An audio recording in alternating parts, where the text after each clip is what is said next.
તો વિસાવદરમાં પકડાયેલ દૂધ ટેન્કર મુદ્દે યુવરાજસિંહ જાડેજાએ આક્ષેપો કર્યા છે।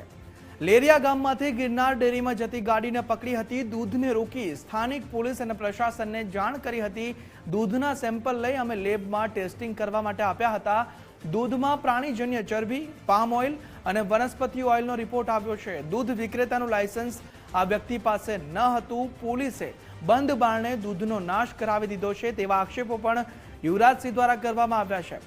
વધુમાં કહ્યું કે દૂધનો નાશ કરવાની જાણ અમને નથી કરવામાં આવી। પોલીસે જ દૂધનો નાશ અમને જાણ કર્યા વગર કરી દીધો છે। તે તમામ આક્ષેપો યુવરાજસિંહ દ્વારા કરવામાં આવ્યા છે।